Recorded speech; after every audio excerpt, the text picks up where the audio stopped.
Hola, no sé cómo saludar, si decir buenos días, buenas tardes. Creo que os unís desde diferentes partes del mundo.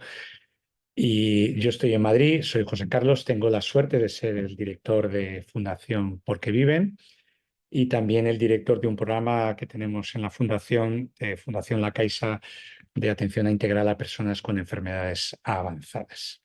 Le agradezco a Ana Martínez el hecho de que nos haya invitado a participar en esta segunda semana de acompañamiento oncológico y dar un espacio a los cuidados paliativos pediátricos, al que os voy a intentar acercar y contaros qué es lo que nos orienta en el trabajo de acompañamiento que hacemos con las familias que atendemos y cómo trabajamos desde Porque Viven para ello.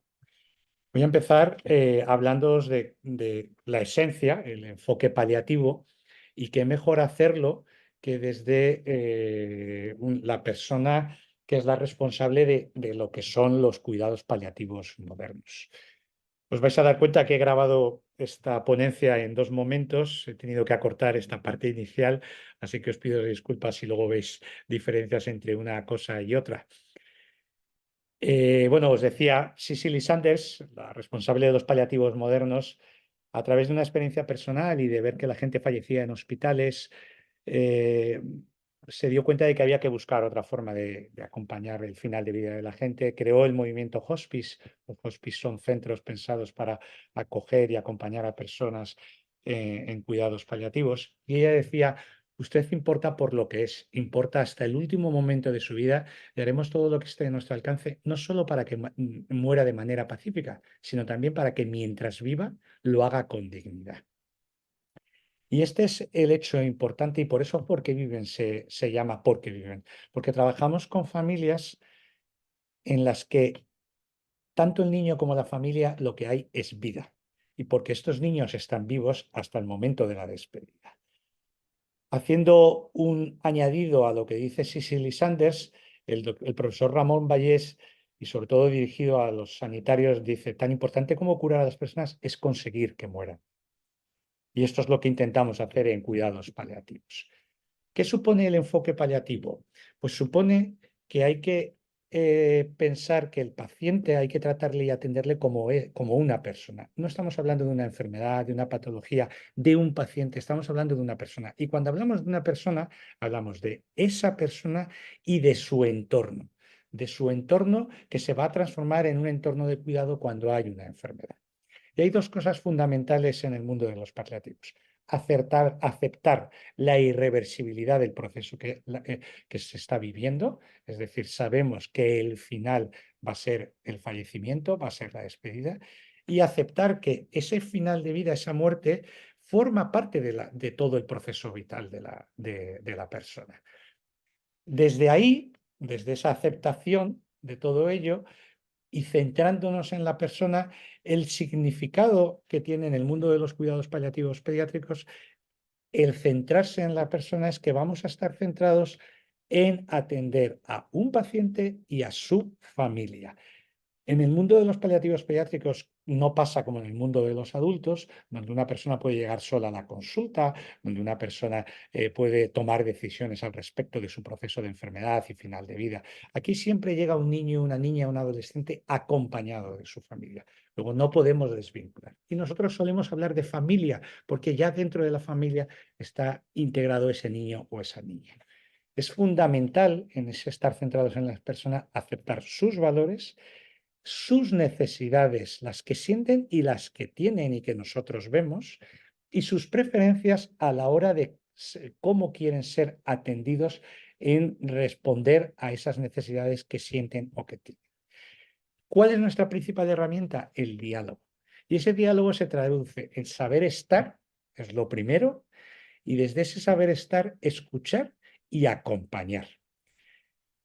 Esos tres, estar, escuchar y acompañar, nos van a permitir establecer los vínculos a través de los cuales nos vamos a relacionar con la familia y a través de los cuales se van a poder trabajar las expectativas de todos, incluidas las de los profesionales, que van a tener que saber encajar desde lo que ellos piensan que es lo mejor para el paciente con las necesidades y las preferencias que tiene la familia. ¿Qué es lo que acompañamos? Lo tenéis ahí en ese gráfico. Acompañamos la vida. Ese final que está ahí reflejado con una persona acompañada por otra, es un clic, estamos vivos y de repente ya no estamos vivos. Ese proceso vital inicia con el nacimiento, termina con la muerte.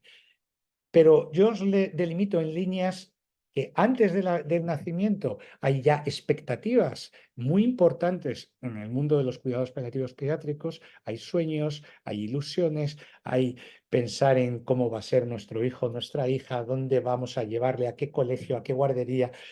Y después del fallecimiento, igual que en adultos, hay un proceso vital de las personas que acompañaron a la persona que se ha ido, que son los dolientes y que están viviendo su proceso. En el nacimiento lo que vemos fundamentalmente es fragilidad. Y esta fragilidad, si no es resuelta por personas que nos secan, nos dan calor, nos limpian, se preocupan de que respiremos, provocaría que ese niño recién nacido pudiera fallecer. Vamos creciendo y dependemos de los otros para los cuidados, para alimentarnos, luego somos dependientes. Fragilidad y dependencia forman parte de la esencia del ser humano y la fragilidad y la dependencia hacen que el cuidado sea esencial en la supervivencia del ser humano. Luego, y ese instinto de supervivencia en la especie humana es comunitario. Entonces, fijaros, cuidar de los otros es lo más humano que existe, porque resuelve la fragilidad con la que nacemos y que obliga a que los otros resuelvan nuestras necesidades. ¿Qué pasa en el proceso de enfermedad? Que nos encontramos ante una persona que sufre una situación de fragilidad de diferentes características, vulnerabilidad, debilidad, y que depende de otros para resolver una situación que no tiene capacidad de afrontar solo. Y una situación que en muchos casos, sobre todo cuando hablamos de enfermedades en el mundo de los paliativos, está acompañada de sufrimiento, de mucho sufrimiento y que necesita de cuidado y de acompañamiento. Esto se traduce en que como seres humanos y como personas estamos vinculados a los otros y somos trascendentes. Y entender el concepto de trascendencia como el salir de nosotros para encontrar la solución a problemas que nos sobrepasan. En el mundo de la enfermedad, en el mundo de los cuidados paliativos, es muy evidente que salimos fuera de nosotros para encontrar ayuda en otros que nos ayuden a vivir nuestro proceso de enfermedad, a superar el sufrimiento que estamos afrontando en la necesidad de recibir cuidados paliativos. Luego estamos vinculados y somos trascendentes. La trascendencia a veces se resuelve, además de buscando la ayuda en los otros, pues a través de nuestras creencias o a través de vivencias en la naturaleza o con el arte, etcétera. Pero es salir de nosotros a buscar la solución a los problemas. Luego, ese proceso vital que estamos acompañando, en el caso de la enfermedad, de los paliativos, está cargado de sufrimiento y de una elevada necesidad y demanda de atención. ¿Qué es lo que acompañamos entonces? Acompañamos procesos vitales, hay vida siempre hasta que llega el fallecimiento.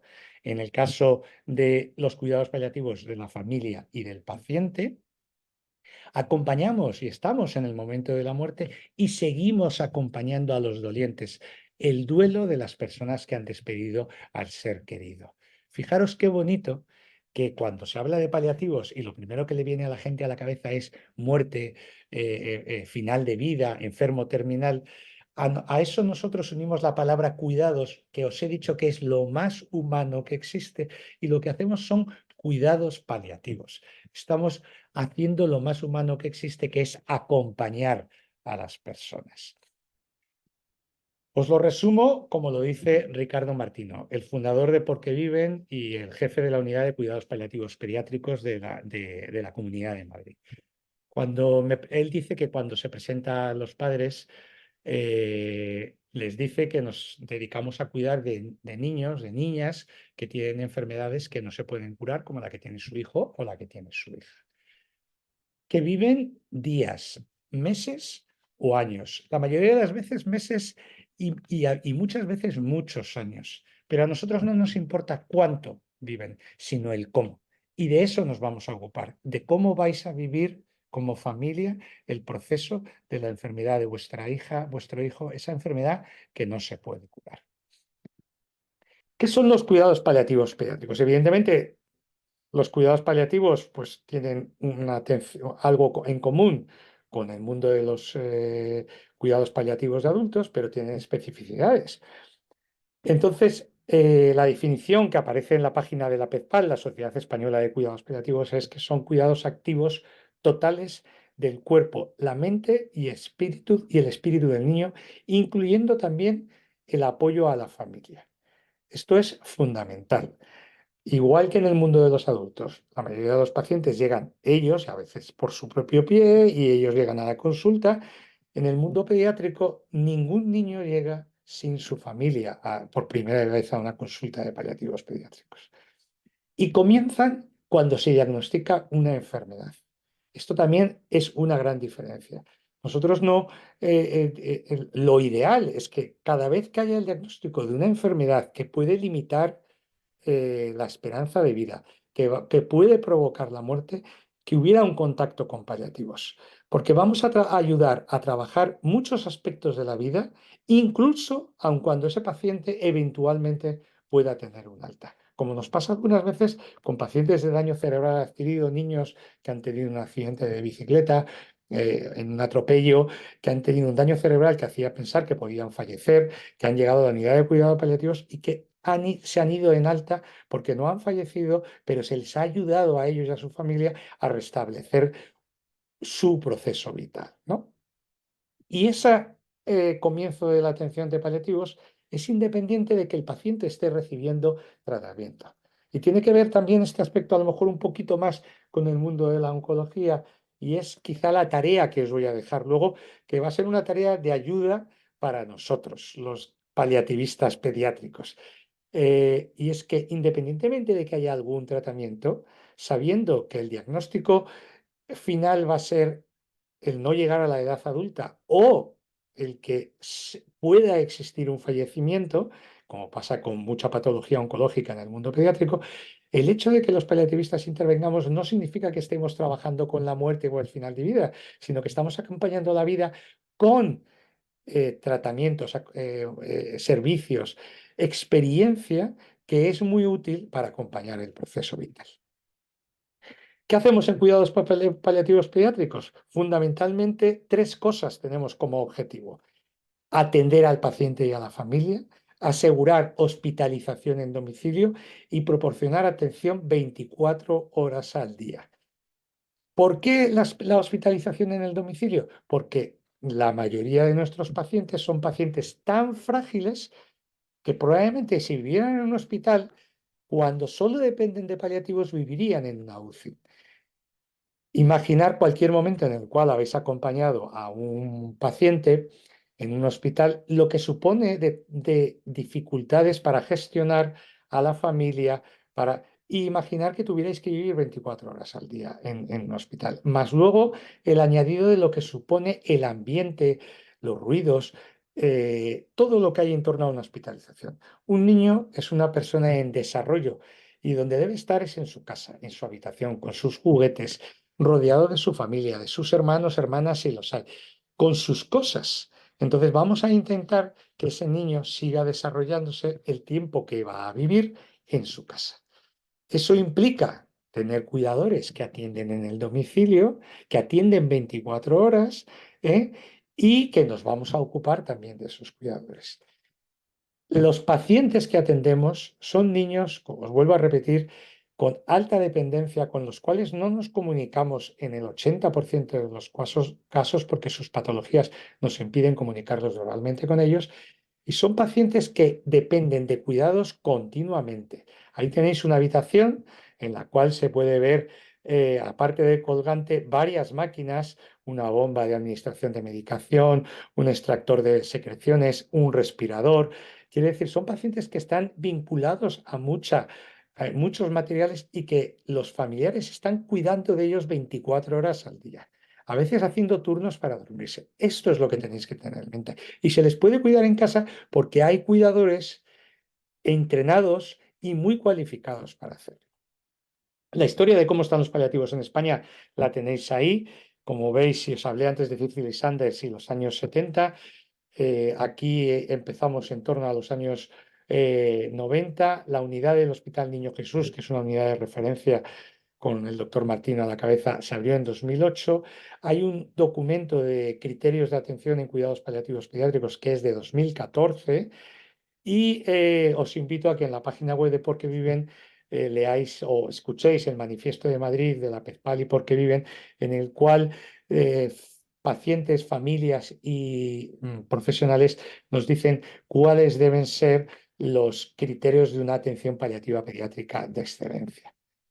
Aunque en ese mapa veáis un montón de recursos de cuidados paliativos pediátricos, hasta 56, dice el Ministerio de Salud, la realidad que vivimos en España es que sobre una población que estimamos de unas 25.000 familias, con esa prevalencia que os indico ahí de estudios de otros países, porque no tenemos estudios propios, lo cual se traduce en que si contamos a pacientes y familiares habría en torno a unos 67.500, 68.000 potenciales beneficiarios de cuidados paliativos pediátricos.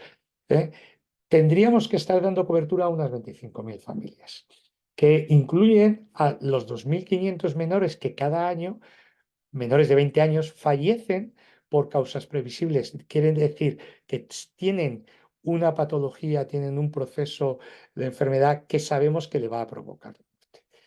56 equipos pues parecerían suficientes, pero pensar en que estos equipos son equipos que tienen que atender todas las necesidades, es decir, tienen que tener profesionales clínicos que atienden las necesidades físicas, profesionales de psicología, de trabajo social, de acompañamiento espiritual, más luego todas las terapias que son necesarias, que luego veréis con los servicios que prestamos nosotros, para asegurar que el paciente es atendido en domicilio y que se cubren todas sus necesidades. La realidad, con ese detalle que os pongo ahí de esos 56 equipos y cuántos tienen equipos clínicos o tienen psicólogo o tienen trabajador social, es que al final en España solo tenemos esos 3 equipos que os indico que atienden en hospitalización domiciliaria y 24 horas al día. En Madrid, el equipo del que yo os he hablado, en el Hospital Sant Joan de Déu de Barcelona y en el Hospital Virgen de la Resaca de Murcia. Pero solo uno es una unidad, hablando sanitariamente, porque solo el Hospital Niño Jesús de Madrid tiene camas propias para internar a los pacientes que atienden en cuidados paliativos pediátricos. Entonces, esta es la realidad con la que contamos en España y nos queda por avanzar mucho y sobre todo por eliminar muchas inequidades. No es posible que por haber nacido en Madrid o en Barcelona o en Murcia te puedas beneficiar de servicios que, a diferencia de otras comunidades como Cantabria, La Rioja o Castilla-La Mancha, ni siquiera existen sobre el papel. Os dejo aquí también otros artículos para los que seáis más técnicos y queráis investigar un poquito más y el enlace que os decía a la página web de Por qué Viven y de los cuidados paliativos, ¿no? ¿Cómo se hace todo el trabajo que hacemos en cuidados paliativos? Ya os lo he dicho, en equipo. Y esto es la riqueza más importante, trabajar con equipos multidisciplinares, interdisciplinares, en el que los profesionales, más allá de su ámbito clínico, de psicología, de trabajo social, conocen todas las necesidades del paciente, trabajan en equipo, comparten esas necesidades y aportan a los otros profesionales sobre el ámbito que, aunque no es de su especificidad, plantean dudas. Todas las sesiones, por ejemplo, que se hacen en los miércoles de revisión de casos más complejos y pacientes nuevos en la unidad de cuidados del Hospital Niño Jesús en Madrid, cuentan con la participación de todos los profesionales, los fisioterapeutas, el personal de la planta, las auxiliares de enfermería, el personal de farmacia, todos han participado y conocen. Y eso hace que cuando hay están de guardia los profesionales clínicos junto a los profesionales de trabajo social, las guardias siempre hay un médico, una enfermera y un profesional de trabajo social, se conozca a cualquier paciente, se conozca todas las posibles necesidades para poder responder a la familia que está llamando.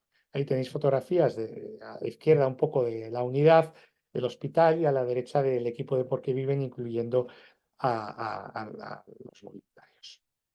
Un poco para describiros los pacientes a los que se atiende, la Sociedad Europea de Cuidados Paliativos identifica 4 grupos grandes. Habría un quinto grupo que se está independizando como grupo de atención en el mundo de los paliativos, que tiene que ver con los cuidados paliativos perinatales y neonatales, que tiene que ver con todos aquellas familias que se empiezan a ser atendidas preparto por diagnósticos prenatales de patologías congénitas que pueden desembocar en una muerte preparto o posparto muy cerca en la edad, en la edad neonatal, ¿no? O aquellas patologías que se diagnostican inmediatamente después del parto y que acaban con una muerte neonatal, ¿no? Independientemente de eso, los 4 grupos principales con los que trabajamos son aquellas situaciones de riesgo para la vida que tienen un tratamiento, pero que el tratamiento puede fracasar. El ejemplo típico es la patología oncológica, que os digo, en nuestra unidad está en torno al 25%. Eh, Luego está el grupo de enfermedades que tienen tratamiento para dar que permiten alargar la vida del paciente con un bienestar general aceptable hasta un momento que ya el tratamiento deja de tener utilidad para mantener una vida con buen bienestar, como es, por ejemplo, la fibrosis quística, y otro grupo de patologías que no tienen tratamiento, no tienen ninguna curación, ¿eh? Y que, aunque la vida se puede prolongar por los cuidados que se les proporciona, desde el momento inicial intervienen los cuidados paliativos, como son todas las enfermedades neurodegenerativas y trastornos del sistema nervioso central que necesitan de atención paliativa desde el inicio. Luego hay un grupo de enfermedades irreversibles o procesos progresivos que requieren cuidados muy complejos y que se extienden a veces durante mucho tiempo en el tiempo, que es todo el grupo de las parálisis cerebrales o el trastorno cerebral adquirido, ¿no? Y que son en nuestra unidad el mayor grupo, superan el 40% de los pacientes que atendemos. Como os vuelvo a decir, pensar que son pacientes que en un alto porcentaje no nos comunicamos con ellos, que tienen una alta dependencia, que están ligados a muchos equipos, a muchos tratamientos y que su cuidado en el domicilio es posible porque tienen una familia que cuida de ellos 24 horas al día, administrando medicación, controlando maquinarias, regulando máquinas de perfusión de alimentación parenteral, de administración de medicamentos, etcétera, etcétera. Imaginar el desgaste que implica para un adulto el tener que estar cuidando 24 horas al día e imaginar lo que supone para una familia de repente recibir un diagnóstico de incurabilidad, cambiar todas las expectativas y sueños que se habían creado en torno a una vida que está iniciando, en torno al crecimiento de una hija, de un hijo, en torno a su desarrollo, y que todo eso desaparece. A partir de ese momento, tengo que centrar mi vida en cuidar a mi hijo, a mi hija, porque si no va a fallecer, porque todo depende, mientras que cualquier otro niño iría adquiriendo independencia, este niño va aumentando en dependencia, ¿no? Y ahora tenemos que plantearnos además si podemos seguir trabajando, si no podemos seguir trabajando, que tenemos que dedicar tiempo a el resto de la familia, cuando hay hermanos, cuando hay hermanas, que además puede suceder que estemos cuidando de un abuelo o de una abuela. O sea, todo eso hay que reestructurarlo. Por eso volvemos a lo mismo de siempre y volvemos a algo que aparece en este gráfico que os pongo de el mundo de los adultos con respecto. El núcleo de atención es la familia, porque tenemos un niño, una niña, un adolescente que cada vez tiene más dependencias y que va a necesitar cuidadores continuamente. ¿Qué más diferencias hay? ¿No? Pues la variedad de enfermedades. Cuando hablamos de paliativos, os decía antes, inmediatamente la gente piensa muerte, final de vida, adulto. un cáncer, una demencia, un Alzheimer. En nuestro ámbito, habéis visto esa clasificación que os ponía muy rápidamente de los 4 grupos de pacientes. La mayoría de las enfermedades son enfermedades raras, degenerativas, congénitas, y son muchos síndromes y muchas patologías que incluso a veces llevan un tiempo largo para definir y determinar el diagnóstico. Otra cosa importante es la variabilidad de las edades. Estamos hablando desde la edad prenatal hasta adolescentes y adultos jóvenes. Hay pacientes que con nosotros cumplen 20, 22, 30, 32 años y que siguen teniendo el cuerpo de un niño, y tienes un paciente de 32 años que pesa 22 kilos. Entonces, eso nos hace muy diferentes, y por eso también el hecho de que, al ser patologías pediátricas y al ser pacientes que tienen un cuerpo de niño, sean los pediatras los que pueden entender cómo atenderlo, ¿no? Afortunadamente, el reducido número de pacientes.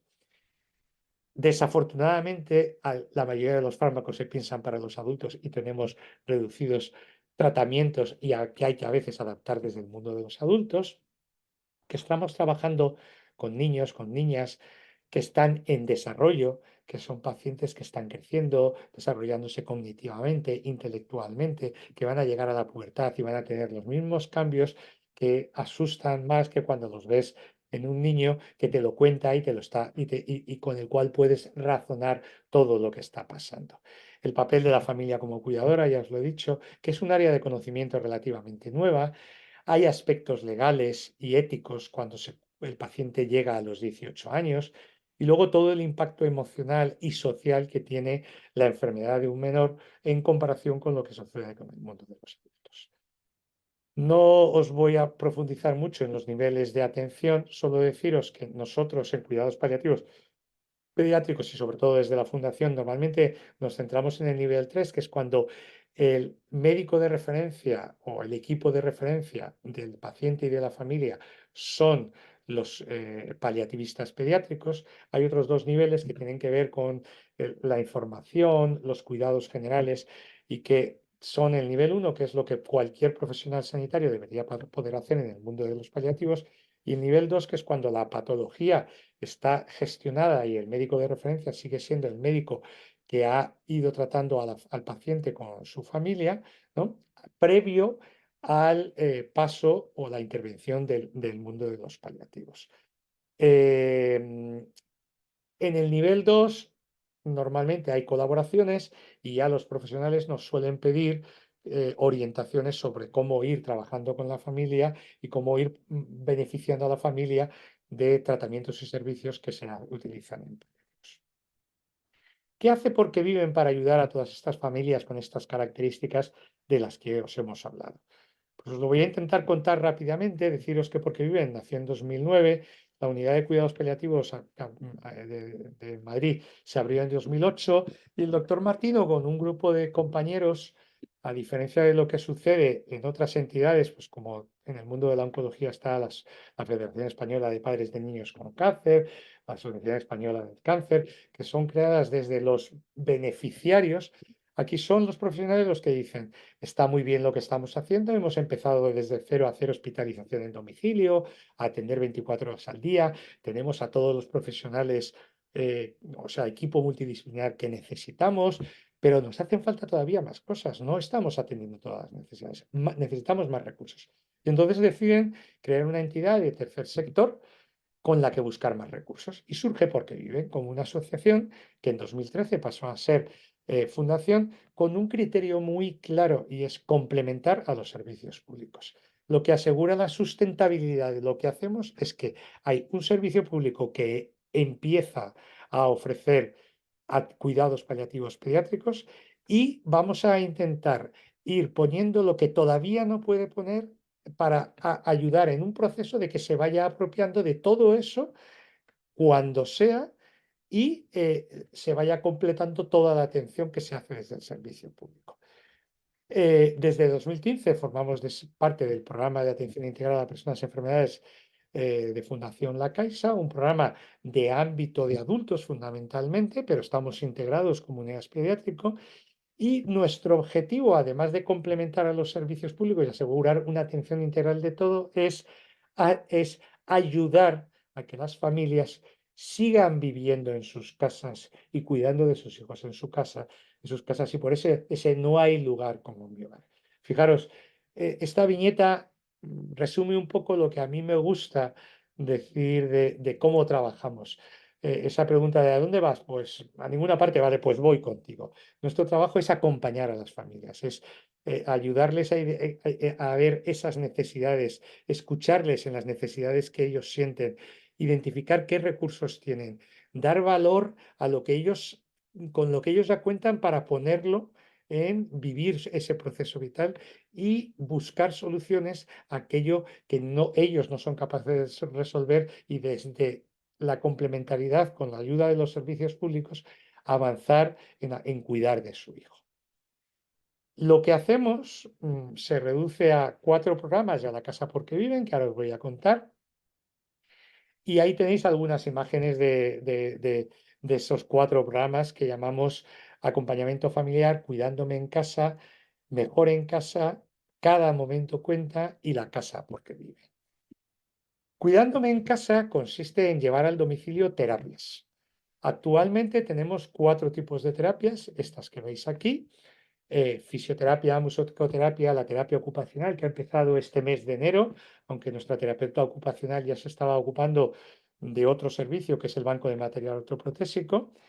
Pero os explico un poquito más detalladamente el respiro familiar. Os he hablado de esa familia que tiene que cuidar 24 horas al día en casa, proporcionando cuidados muy complejos que normalmente darían profesionales de enfermería. El respiro consiste en asegurar tiempo de descanso para esos cuidadores, tiempo para conciliar la vida familiar con la de cuidado, tiempo para que ese papá, esa mamá que se están ocupando de su hijo puedan atender al resto de la familia, para que la familia se pueda ir a la graduación de uno de los hermanos del peque que está enfermo. Y eso lo hacemos con profesionales de enfermería. Los otros servicios tienen sus profesionales específicos y el respiro lo que tenemos que asegurar es que si la familia decide ausentarse del domicilio, se ausente sabiendo con la confianza de que hay un profesional que va a poder reaccionar adecuadamente si pasara algo. Hay mucho miedo a dejar a mi hijo, ¿no? Hay mucho sentimiento de culpa, ¿por qué me voy a ir al cine yo si mi hijo está en casa enfermo? Y lo que intentamos es asegurar que la familia tenga ese tiempo para poder seguir cuidando. Es difícil convencerles de esto porque es difícil entender que lo más valioso que estás haciendo es cuidar de tu hijo y que te puedas cansar y necesitar descansar. Cuidándome en casa, llevamos las terapias en domicilio para que se pueda seguir cuidando en casa. Mejor en casa quiere decir que vamos a asegurar que en el domicilio hay lo necesario para cuidar. Y además de llevar las terapias con Cuidándome en casa, les vamos a proporcionar con ese banco de material ortoprotósico que en nuestro caso gestiona la terapeuta ocupacional, esa cama, esa silla, esa grúa, ese adaptador para el baño, para poder proporcionar los cuidados que necesita. Ese banco de material, de su hijo o su hija, ese banco de material ortoprotésico se nutre de donaciones de familias que normalmente ya han dicho adiós a su hija, que normalmente ya se han despedido de su hija y que les ayuda el saber que lo que utilizaron sus hijos, sus hijas, lo están utilizando otras familias. Nosotros recibimos eso, lo ponemos al día y se lo vamos prestando a otras familias. Hay familias que desafortunadamente tienen que dejar el trabajo o que incluso manteniendo el trabajo por los gastos que supone el cuidado no llegan a final de mes y las tenemos que ayudar económicamente. A veces es simplemente para pagar una factura de luz. Hay familias a las que ayudamos con cantidades fijas de dinero pequeñas al mes para comprar alimentos y hay otras pues que hay que ayudarlas a buscar recursos para poder acabar de comprar una silla de ruedas específica con unas características concretas. Este año, o finales del año pasado, hemos recuperado un servicio que llamábamos Casa y Noche. Es un alojamiento temporal y Noche significa paz y es la casa de la paz, la casa de la tranquilidad, ¿no?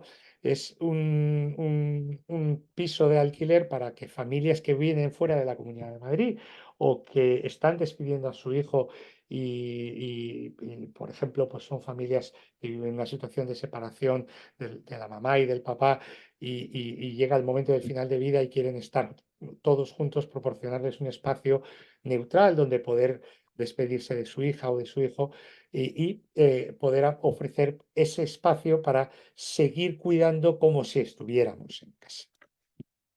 El acompañamiento familiar sería ese equipo de atención psicosocial, ese programa que os he dicho que estamos integrados de Fundación La Caixa, en el cual los profesionales de psicología, trabajo social y acompañamiento espiritual acompañan las necesidades de la familia. Son el núcleo de contacto con las familias, desde los servicios públicos, los psicólogos que trabajan dentro de ese servicio público, el trabajador social, el acompañante espiritual, identifican con los profesionales del servicio público las necesidades de las familias y desde ahí trabajo social de la fundación elabora un plan que se integra dentro del plan que ha elaborado el servicio público y proporcionamos los servicios de los que os he ido a hablar y todos los demás que ahora os voy a comentar. En este acompañamiento familiar es importante el voluntariado.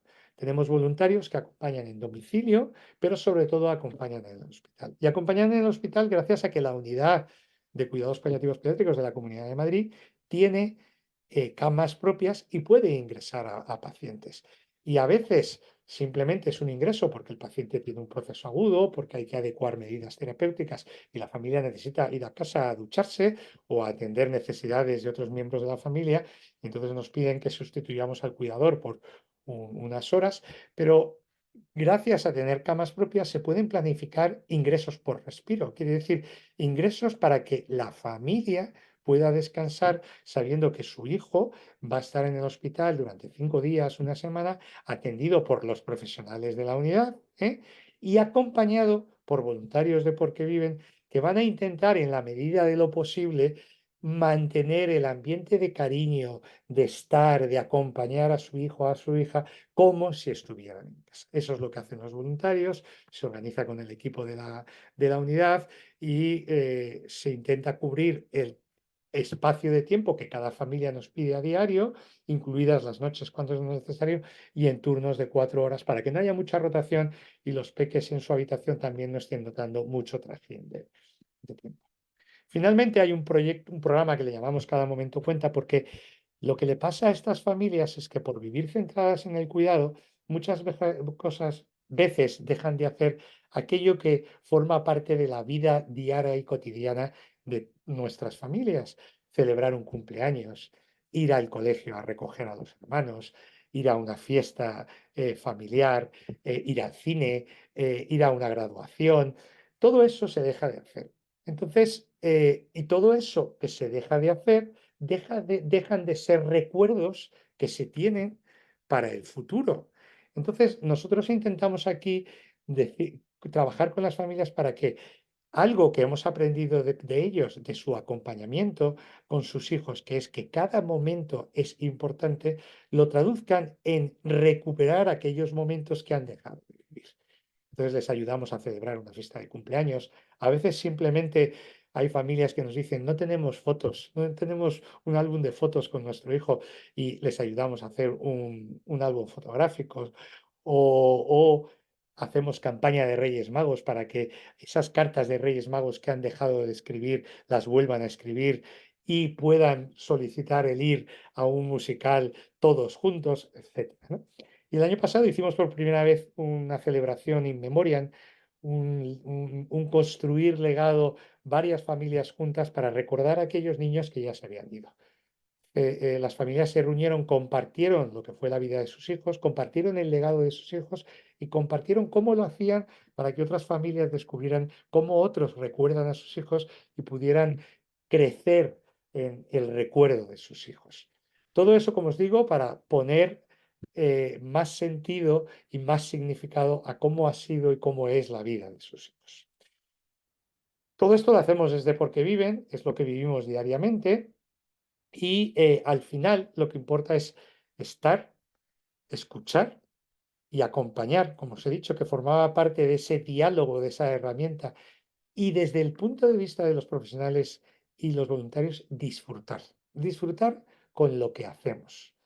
¿Para qué? Para que podamos estar en camino, en ese camino que estamos construyendo de los cuidados paliativos pediátricos, de que las familias puedan tener tiempo para el descanso y para socializar, que haya profesionales especializados y capacitados, porque os dije que es un área de conocimiento nueva, que se pueda conciliar la vida laboral con la de la familia y la del cuidado, que haya equidad y acceso a estos cuidados, involucrando a otras entidades del tercer sector que incentiven que los servicios públicos proporcionen cuidados paliativos pediátricos y también que con nuestra difusión y nuestro trabajo se regule legalmente la atención paliativa en general y la pediátrica en particular.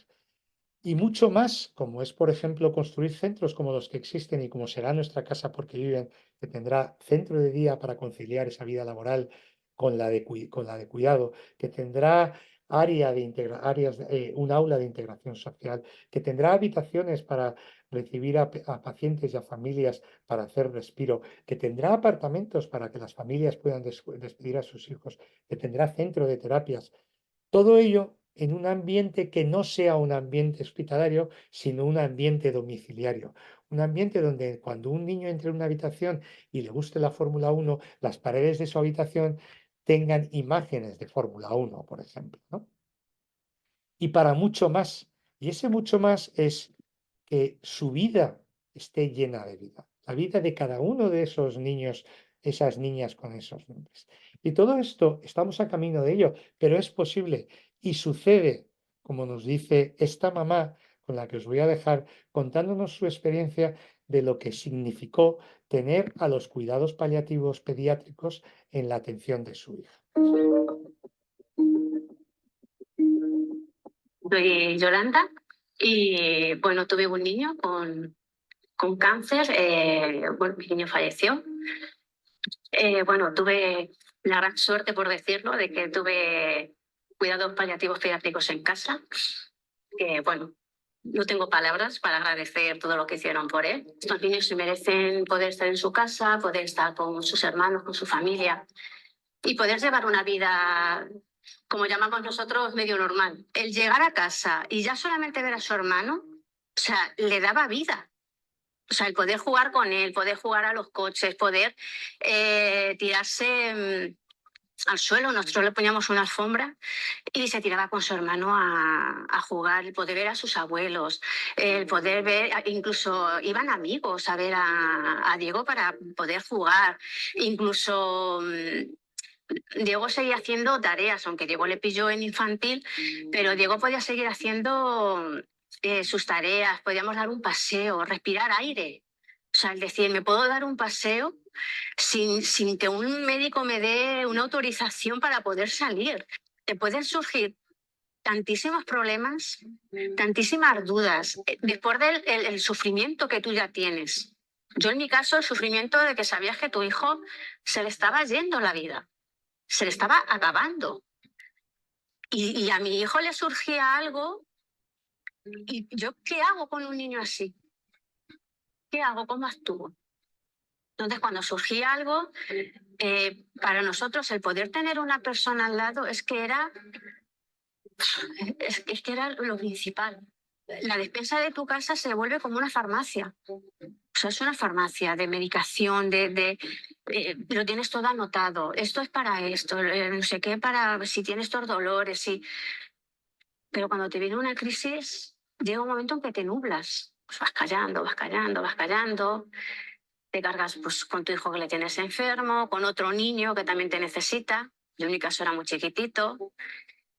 Y bueno, lo mismo que ha dicho Benjamín, pues vas sobreviviendo. Habíamos oído otros padres en el hospital de niños pues bueno, pues que han tenido que fallecer en el hospital, pues porque a lo mejor en su zona no tenían cuidados paliativos pediátricos.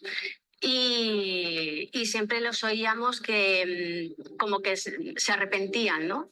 De haber que su niño hubiese fallecido en el hospital. Y no, eso es una cosa que teníamos siempre muy clara. Cuando a mí me dicen, bueno, pues que ya no se puede hacer nada por Diego, hablamos con su médico, porque a mí encima me pilló todas las navidades. y nosotros no queríamos pasar las Navidades en un hospital, sin nuestra familia, sin nuestro niño. Y hablando con su médico nos dijo que si teníamos esa oportunidad bueno, pues que la cogiéramos y que no fuéramos para casa. Para nosotros, ¿qué fue? Pues el mejor mes de nuestra vida. El mejor mes. Pudimos hacer muchas cosas con él. Yo creo que le dimos mucha calidad de vida, porque luego Diego estuvo tan tranquilo que necesitó la mitad de la medicación que nosotros teníamos en casa. Y yo, fíjate, creo que por primera vez en muchos años nos sentimos una familia. Nos sentimos una familia porque pudimos hacer cosas como una familia normal, como decíamos nosotros. Somos una familia normal. Podíamos dar paseos, la piscina sobre todo, que llevo la pasión por la piscina, y ir al cine, ver las luces. Pudimos cenar con toda la familia y para nosotros fue pues como hacerle una despedida y luego la tranquilidad de todos los días del mes que duró. Todos los días teníamos la visita de Bea, de Paula, de María y la visita también de Chema y de Claudio. Entonces para nosotros fue una manera de despedirnos de él y hacer todo lo que pudimos. Entonces nosotros al día de hoy pues tenemos mucha paz, porque es que Diego pudo ir incluso a los Reyes. O sea, pudo ir a los Reyes a coger su regalo, jugar con su hermano, jugar con sus primos. Fuera todos los días celebrábamos la vida hasta que llegó su día y pudimos estar con él. Entonces para mí fue una tranquilidad muy grande. Bueno, pues nada más. Muchas gracias. Ahí tenéis mis contactos.